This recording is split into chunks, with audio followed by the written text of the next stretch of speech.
Welcome to the Turning 65 podcast. I'm your host, Chris Robinson, and we're here with Diane. How are you? Good.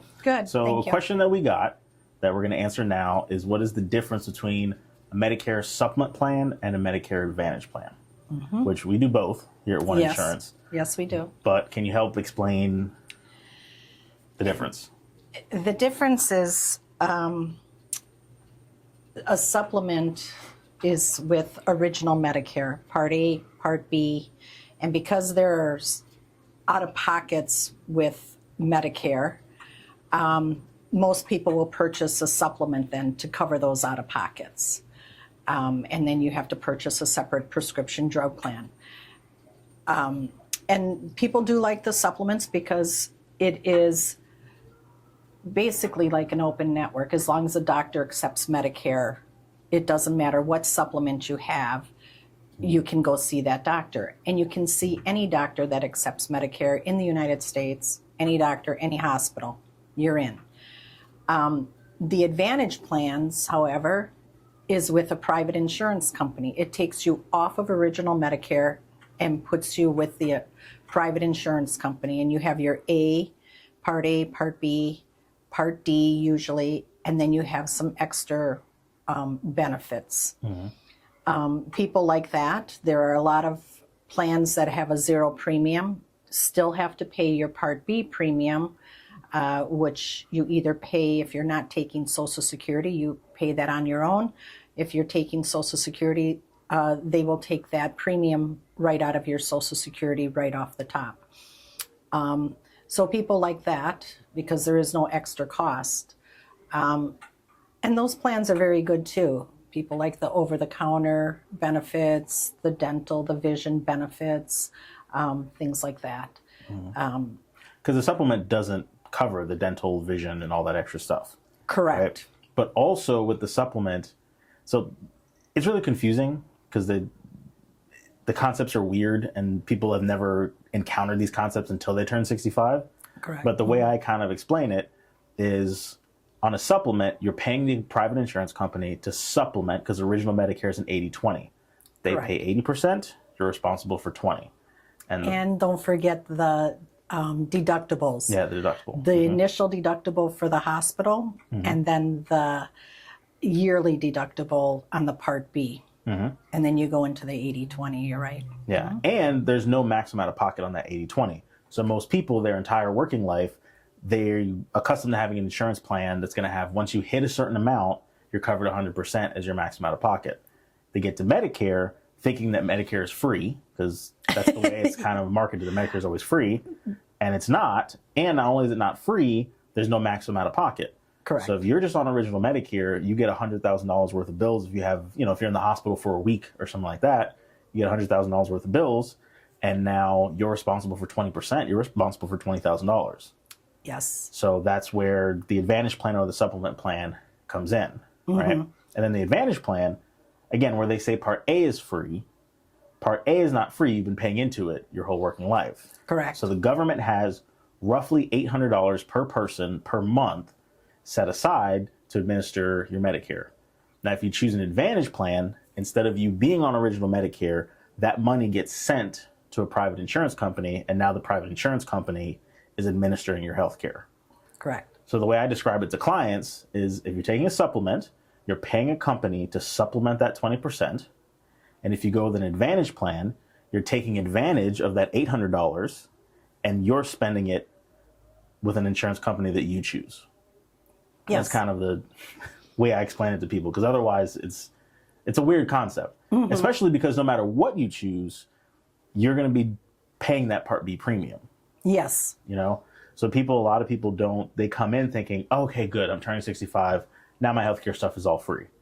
And the reason they get that impression is because every paycheck they receive while they're working shows they are taking X amount of dollars out of their paycheck to pay for Medicare. So the logical thing to think would be, I've paid into it for the last 40 years, so now my health care should be free. Yeah. And really what you're getting is hospital insurance for free, because your Part A you don't have to pay for, but Part B you're paying $200 a month. But there's still such a large deductible. Yeah. $1,736 deductible for the hospital. And that is the initial deductible. And that's that key word there, initial, because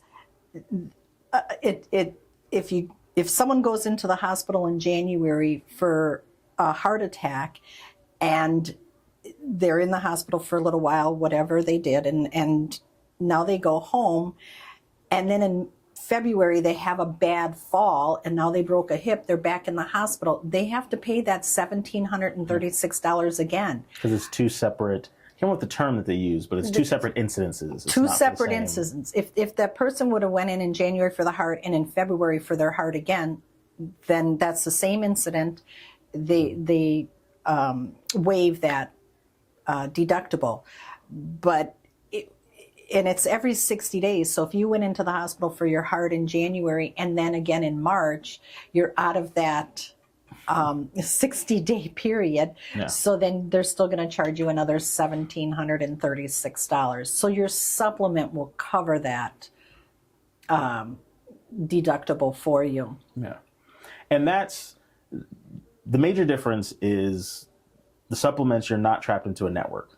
Correct. So what I always tell people is the only problem with the supplement is it's the most expensive of the options. Right. There is advantages and disadvantages to both of them. Yeah. The disadvantage with the supplements or staying on original Medicare is those supplements do get expensive. They start at about just over $200, depending on where you are. And then from there, as you age, they get more and more expensive, of course. Yeah. So it can be very expensive. But your initial, when you first turn 65 and you take a supplement with your you're paying roughly about $450 per month for Medicare. Yeah. And that does get expensive. So a lot of people will go, I'm not going to pay that. I'm very healthy. I'm going to go with an Advantage plan. And they like the Advantage plans because they do get, a lot of them will give over-the-counter benefits where you can purchase vitamins and things like that. And then they like the other benefits for vision, hearing, and dental. So they like that. Mm-hmm. And they like that they have a max out-of-pocket. Different plans will have different amounts, but it seems affordable. They're not paying each month unless they go to the doctor. So it is less expensive. Mm-hmm. And then the disadvantage of that is that you are in a network. You know, the advantage to the supplement is you're not in a network. Most doctors accept Medicare.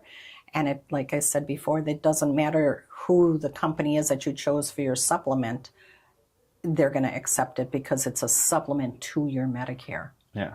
And the main areas that I, not push, but where I really steer people towards supplements is, number one, the snowbirds, because we're here in Florida, so that's popular. People that live in multiple parts of the country at different times of the year, and they want the freedom to just be able to go anywhere and not have to worry about it. That's Absolutely. The first one. Number two, which is interesting, people that have certain chronic illnesses. Yes. Because with a supplement, they're not regulated the same way Advantage plans are. And a Medicare Advantage plan cannot turn you away for pre-existing conditions unless there's two specific ones. It's end-stage renal disease. Yes. And it's like ALS, I think, is the other one. But there's two very, very specific rare conditions that they can tell you, you can't be on this plan. Outside of that, supplements aren't regulated that way. A supplement, they can medically underwrite you. So they look and they're going to see, based on your medical history, they'll either deny you altogether. I had someone denied for a supplement 2 days ago, where she came in and they went through her history and she was actually very healthy except for one specific thing. And they're like, we don't insure that. So if you're within the first 6 months, you're guaranteed issue.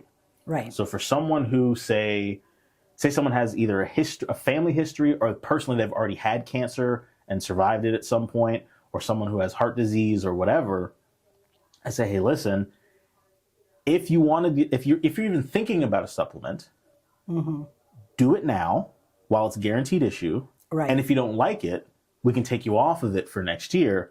But if you choose something else and then you decide you want to go with the supplement later, you probably won't be able to because they'll deny you the coverage. Correct. Mm-hmm. So again, there's different, like you said, there's different advantages And disadvantages to both of them. Yeah. So I have a lot of people that will come in my office. I explain how Medicare works. There's original Medicare and there's the Advantage plan. Here's the advantage and the disadvantage to this and the advantage and disadvantages to that. And then they look at me and they go, what would you do? And I'm like, no. Let me explain again, because this is your choice. You need to make it. And another thing is that some people will come in and they'll say, well, I was talking to my neighbor or my friend, coworker, whatever. And, they suggested I take this. And, I'm like, well, why don't we review that before you make that decision? Because I want to make sure that they're doing it for them and not because their neighbor told them it was a good plan, go on that. Take this because that's the best. There is no best. It's whatever fits your needs will work better for you. Yeah. So. All right. So if you guys have any other questions, updates, definitely check out the channel, subscribe. We're going to have interviews with professionals that work with people that are turning 65. We're going to have continued information between myself and all the other agents here at One Insurance. And if you have any questions, definitely give us a call. Yep. Thank you. Thank you.